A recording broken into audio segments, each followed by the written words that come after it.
if a person gets you to relive a negative experience, they can associate that experience to something in the future. Like let's say someone gets you to relive an experience where you may have lost someone very close to you. And this is usually male people who learn the skill that try to use it on girls to get them to break up with their boyfriends and stuff. It has been done in the past, but very, very few people know this. And how a person would do this is get you to like ask you questions about a memory that was very troubling to you, and they will use a gesture to associate that memory. Let's say a person talks about their grandmother and it's a very sad memory. Well, I might say, like, well, as you think of your grandmother, and I'm gesturing with my right hand as I'm doing that, I'm associating that to this hand. And like, let's say in the future, I'm talking to someone, like a girl's talking to a male, and she's talking about her boyfriend, and he uses the same association, like that same hand that's associated to her grandmother. It can trigger those feelings as he's talking about her boyfriend. Like, you know, when you think of your boyfriend, is there anything you don't like about that person? And all those things are gestured off to the left. You know, and some people might think that it seems like nonsense, but the unconscious mind picks up on everything. Like your conscious mind is only aware of about 7 things plus or minus 2 things at a time, but your unconscious mind picks up on millions of bits of data per second. So those little gestures can impact a person on an unconscious level. And if they build up enough, then it can create a response next time the girl goes to her boyfriend. She's talking to him and she doesn't even know why she gets that negative response. So girls, you can protect yourself against this. Just notice little things like that. So it sounds like defense of the unconscious mind is mostly about using your conscious mind to gather more information about what might be red flags. Yes. And becoming aware of stuff like that. Yes, very much. In traditional hypnosis, like let's say 2 people agree to go into a hypnotic session, setting up boundaries before the session and making sure like you consciously stick to those boundaries, you're already telling your unconscious mind what to look out for. If the conscious mind needs to intervene if it hears something crossing that boundary, there's like a contract that you're setting between yourself and the hypnotist. There's some unspoken things like a tacit contract that it's like a known unknown. I know that doesn't make sense to a lot of people, but most people know when they agree to be hypnotized, they're agreeing to like almost anything within that framework. But setting up boundaries can really help, because if a person crosses that bound, then a person can snap themselves back out of trance and go, they're not okay with stuff like that. So even some of the most malicious hypnotists can't use their tricks and manipulation if they cross certain boundaries. It's like setting up airbags to go off the moment that things go past a point you've established. Yes, exactly. Exactly. Some people go into hypnosis blindly, and so they agree to pretty much anything. So when they go down, you know, they're susceptible to like some things that they wouldn't do if they were sober. Now, a lot of people, their inhibitions could be crossed if they were drunk, and some of those same things can be applied to a person that's in a deep, deep trance as well. And so setting up those boundaries can protect a person from things like that, and getting the hypnotist to repeat those boundaries as well. So like, let's say if a person goes, well, I don't want to do A, B, and C. So as the hypnotist is guiding them in the hypnosis, they could say, well, I'm speaking to that unconscious part of you. If I say anything that violates A, B, or C, you can snap yourself out or come out of trance if anything goes against. So that's how I set up hypnosis sessions. I directly speak to the person's unconscious mind and tell them that if I cross any boundary, that they can come out of trance anytime, and they're allowed to reject any suggestion that goes against their morals or values, just to be on the safe side. And all of my sessions, especially clinical, are recorded just for that purpose, so people can hear what happened in the session, as well as so they could feel safe doing hypnosis with me. With these boundaries that you set up, I'm sure that they are still existent when you don't set them. They're just way farther out because the red flag triggering takes way more. Yes, exactly. An example, like where if someone is in a deep hypnotic trance, I can't directly tell them to take their clothes off, But if they're in trance and deep enough, and I got them to have a vivid experience of being in, getting ready to get into the shower, in that context, they would be perfectly fine with taking their clothes off. Now, setting a boundary beforehand, like the one we just talked about, would prevent that from happening. Because as soon as I said they were about to step into the shower, that would trigger anything that was set before the session started. It's interesting that we have a part of the brain that sometimes forgets about how to say no to things because saying no just takes effort, Hmm. and like that's enough to keep it floating further and further away. Exactly, exactly. It's the reason why a lot of people do things in their dreams that they would never do while they're awake. Like people have experiences where they do certain things and they go, I don't know why I would do that in a dream. It's because that conscious part of the mind that can criticize and analyze what's happening is offline basically. The good thing about all this is that there are not a lot of hypnotists out there that could have that level of control. People who know stuff that is even beyond my skill level. Mm-hmm. You know, we've talked about things that people don't want to do because they're bad for them. But Hmm. we were talking a little earlier with some of your friends up there, and someone mentioned things that people want to do that are bad for them. Yes. Some of these may be unconscious desires and stuff. And some people want to experience things like that. And if that's discussed with the hypnotist, like whether they're a professional or if they're a hobby hypnotist or people that are more into the recreational stuff, that's discussed between that person and the hypnotist. And people who are okay with that, I guess they want that anyway. But it's a hypnotist's responsibility to know not to cross certain lines, not to say or do anything that could harm the person in any way. During your time learning your skills, was there a large part of that process that had to do with the philosophy and morality of what to do and not to do? Yes, yes, very much. So, like, let's say a person when they're coming to you and they like may have a hypnosis kink or fetish, which I don't kink shame anyone, but let's say they have that kind of kink where they just want to be totally controlled and they're okay with doing almost any and everything. Well, as a hypnotist, you have to have the responsibility to know not to tell them to do certain things like stuff with knife play or things like that, even if they give you consent beforehand. It's just you want to avoid anything that's going to cause them harm and things like that. I would never want to be put into trance by anybody who didn't have just as much care for stopping points as they did for the ability to get there. Exactly. And as humans, we have the ability to pick up on certain things. When you talk to some people, there's always just something about them. We always get those vibes when talking to someone, and we go, well, there was just something about him that I didn't, or something about her that I didn't trust. And then later on, we find out, or we might see them on the news or something. And you go, I knew there was something about that person. So we have this inherently as humans where we can pick up on things, and you should always listen to your gut instinct when it comes to stuff. Sometimes it could be wrong, but just to be on the safe side, if you pick up a bad vibe about someone, and usually malicious hypnotists, they will give off a bad vibe that people will pick up on at an unconscious level, and sometimes a sense of fear might pop up. And fear is the one thing that can stop a person from going into trance. Just because it puts your conscious mind in 100% the driver's seat. Yes, yes, exactly. And once the conscious mind is 100% the driver's seat, the unconscious mind gets on board and joins in. I'm really glad that you're aware of all this stuff again, because as someone who's been doing it for so long, it really puts a better name to the profession when, you know, media like the video we did before is out that shows Yes. someone who's incredibly responsible with the way that they do this stuff.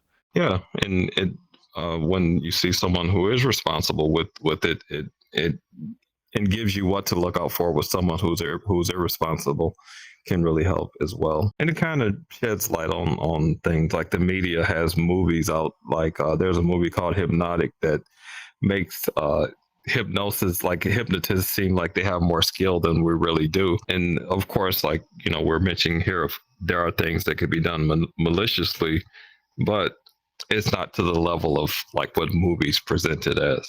and stuff.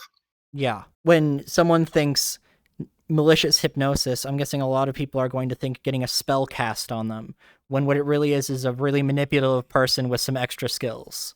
Exactly. And hypnosis itself is not like, when people say like hypnosis is bad or evil, and it's the same as any other tool. Like a knife could be used to cook, or it could be used for other things. It could be used to kill, but the knife itself isn't bad. It just depends on how it's used. People drive cars every day. A car can take you from point A to point B, or it could be used to run into somebody, or run into a crowd. It, but the car itself isn't bad. It's the use behind it. Right. Have you ever had anyone come up to you and say that hypnosis is evil and it's a terrible thing? I have, especially if someone is in the religious community, and it's because they believe that idea that when someone is under hypnotic trance, they're under total control, which is not true. Like when someone is in a hypnotic trance, the conscious mind is still there, because the unconscious mind doesn't understand like words and things like that. Uh, it only understands symbols and pictures. Like if I say the word chair, you have to consciously be able to hear the word chair, but it's your unconscious that has the picture of a chair or the representation of a chair. But it doesn't know the word itself. Only your conscious mind does. So there's still a part of your conscious mind is always listening and stuff. But then, the manipulative tactics to kind of get around that is used with someone who's uninformed about things like that. There's a book that this is reminding me of called Thinking Fast and Slow. It's a book about how our brains run with two systems simultaneously. And I'm guessing for you, this will perfectly check out as the conscious and unconscious mind. One of the systems is the one we think of as being in charge. It's the one that makes the decisions that we say, I want to do this consciously. And it's the one that comes up with abstract concepts and then solves them. And then the other system Mm-hmm. is the one that does math problems like 1+1 without you even trying to, or reads a newspaper headline without you even wanting to. Things that happen Yes, because yes, the sensory input is coming in, not because you opened the gates for it to do so. exactly. Yes, very, very, very true. I guess your conscious mind is the analytical, the thinking, the criticizing part, the part that questions whether something is true or not true. But the unconscious mind is all imagination, it's all fantasy, it's all emotion. Like if I told you like Santa Claus did this and Santa Claus did that, you would go, oh, that's nonsense. Santa Claus isn't real. But if you're watching a movie where Santa Claus is doing all these fantastic things, you're going to feel that sense of wonder and fantasy and go, wow, that's awesome. So your unconscious mind is experiencing it as if Santa Claus were doing those things. Yeah, one of the most interesting things you've told me off camera about hypnosis was that the thing that we think of as just watching or being invested in a piece of fictional media is a form of trance state. Yes, very much. The clinical definition, like the scientific definition of trance, is attention, absorption, and disassociation. So when we're watching a form of media like a movie or something, our attention is focused on what's in front of us. We're absorbed in the story, and we're disassociated from reality at that moment because our association is to that form of media, and that's Yeah. where the feelings and emotions come up. Because humans think of our conscious brains as calling all the shots and always being grounded in reality. We understand the facts and the things that are happening around us. But if you get focused on anything from like a book or a TV show to just like a chess game, you'll stop remembering that stuff consciously. You'll stop thinking about even the most basic things like where you are in space. Like you stop thinking about those things because you're using 100% somewhere else. Yes, in the chess game, yes, or 100%. Like you have to focus on like so many things. Like your opponent, like look for patterns that they're doing, look for things that they might be setting up, ways you can counter their moves and stuff like that. Yeah. So there's no time to be thinking about what's going on around you, or what you're going to be doing later in the day, or what you did before then. So like, yeah, that's you're in a form of trance in situations like that as well. And what most people don't know is that when they call hypnosis a pseudoscience, that is not a science in general. Like I was telling you earlier, hypnosis is a set of models and principles that, when applied correctly, will cause a response. uh, like like comedy. Like nobody goes into comedy and says, "Well, comedy isn't a science." When comedy has a set of rules and principles that, when you apply correctly, will get a response, which is a laugh. And so they're very similar in that manner. But hypnosis is a branch under psychology, and so it's not a science itself. It's just a branch of psychology that, when you apply the principles and models correctly, will get a response and they will work. And that's been shown across the board in many areas, like pain management, weight loss, smoking cessation, boosting moods, confidence, and things like that. And even the fun stuff like in stage hypnosis and other forms of recreational hypnosis. The way that I kind of internalized it when I first met you and stopped being skeptical about the idea was, yeah, it's all in your head. That's the point. Mm-hmm. Yes, exactly. Exactly. When people say stuff like that, like well, people are playing along. There is a part of that. A part of that is true. Like it's like when we were kids. We start out with two sticks in our hands that we're playing cops and robbers. After a while, we get so immersed in that imagined scenario that those sticks become guns, and it's like we're actually trying not to get hit by those imaginary bullets, or certain parts of the carpet is lava. Like we really believe that at a level, so we're trying to avoid those certain areas. So these processes always existed. We've always done things like this. It's just hypnosis makes them a little bit more vivid, and so we're using those same processes. And yeah. So before we end off, I was hoping that you could do a standard relaxation hypnosis session on me so that people can see the kind of stuff you do on your channel. Of course, I would love to. So, as you're sitting there, I want you to put your attention on a few things. I want you to place your attention on the support of the surface that you're resting comfortably on. I want you to place your attention on your breathing. As you start to notice those things, you may notice your heart rate or your blink rate. And as you do that, I want you to notice how a sense of relaxation can start to build, a growing relaxation. And as that happens, most people notice comfort that also begins to develop.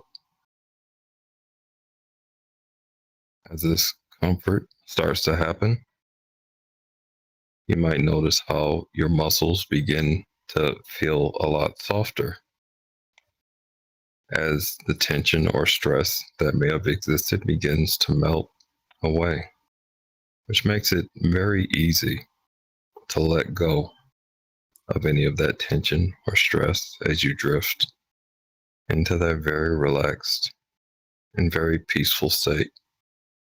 The sense of safety and comfort just builds more and more. And as that safety and comfort builds, it becomes more and more relaxing. You notice your blink rate gets a lot slower. Your breathing starts to slow down, which means you're relaxing even more. Your muscles get even softer, and that comfort starts to feel very, very relaxing as you drift down even further. And if you haven't already, you can close your eyes and drift even further, feeling a sense of calmness, relaxation, and comfort. Noticing how all those little muscles just settle as they become softer and softer.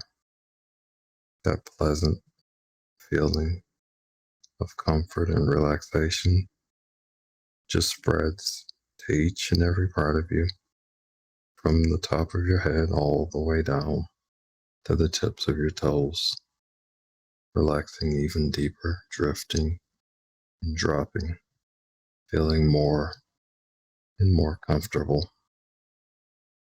That happiness that you've experienced and pleasant emotions can become a part of this, almost like a blanket of comfort washes all over you. And you notice how amazingly relaxed you feel. As we go even deeper,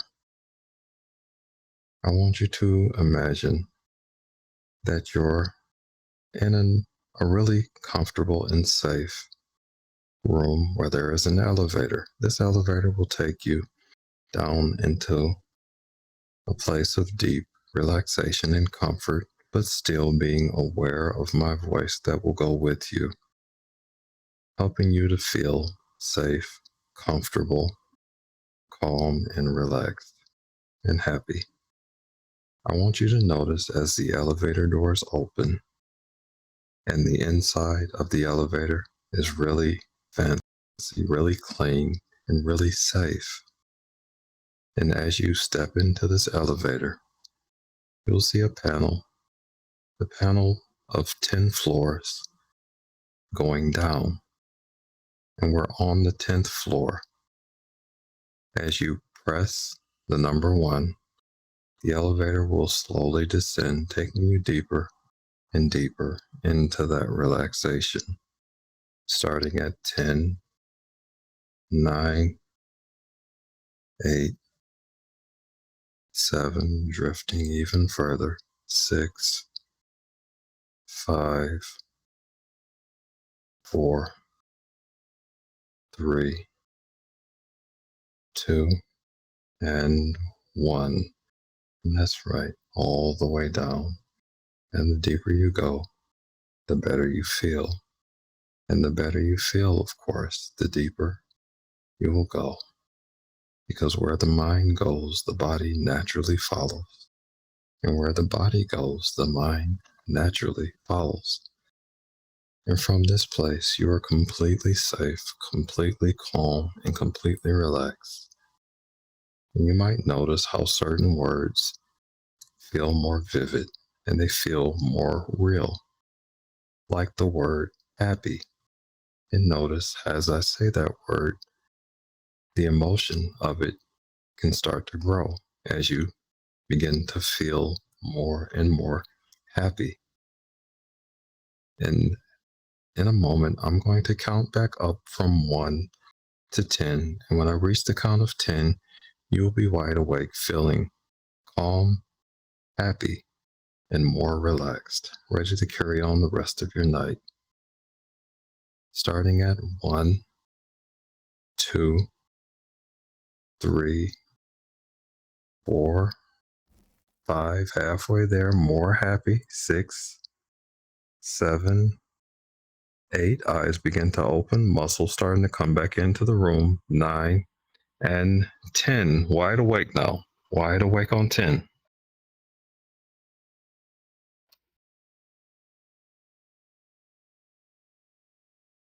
Welcome back. Bye. Hi.